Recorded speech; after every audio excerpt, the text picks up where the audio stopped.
Seduced by the Doctor, Lesbian Doctor Sex. Written by Kelly Sanders. Narrated by Jessica Hazard. As a registered OBGYN, I had spent years in training to develop my career to the point where I had my own private surgery. In addition to my general medical degree, I had undergone a rigorous residency program and completed my postgraduate training in the specialist field of obstetrics and gynecology.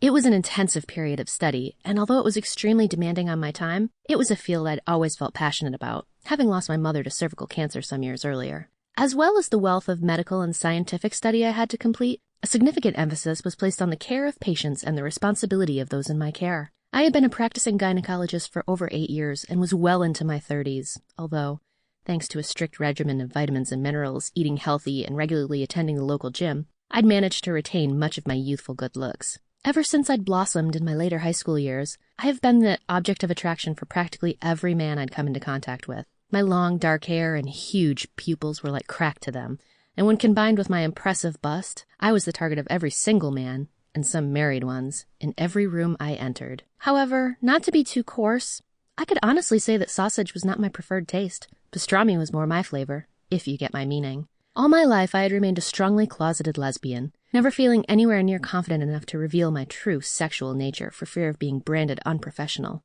How could I have my fingers inside so many women and not be thought of as a pervert? I thought. I had always maintained an absolutely professional work ethic, though, never once allowing my hidden feelings to affect my work. For the most part, I was able to suppress my sexuality and was successful in viewing my patients with a purely clinical eye. They would come in for a variety of reasons, most of which involved me exploring their orifices for health problems. I won't go into too many icky details, but suffice to say, the potential for arousal on my part was not nearly as strong as you might imagine.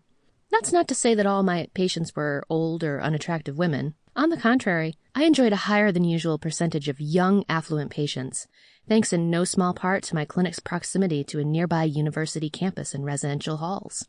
I would often have nervous young women coming to visit me for all sorts of reasons, although primarily they stemmed from the same causes, the hard partying lifestyle of a youngster that I so longed for and missed about my own university years. Still, I reaped in the rewards of my fortuitous placement and enjoyed a constant stream of appointments, rarely having a session to myself. However, there was one girl who came in one day for a regular checkup who really got under my skin. She was a foreign student from Hungary, with a gorgeous head of silky blonde hair and incredible sparkling green eyes. She had a pointy, pixie-like nose that wiggled slightly when she smiled, and her beautifully tanned skin glistened under the glow of the clinic's fluorescent lighting. It was her first time visiting a gynecologist, let alone visiting my surgery, and was visibly nervous about the whole experience. I used my training to reassure her that it was a sensible decision and that she was Sample complete.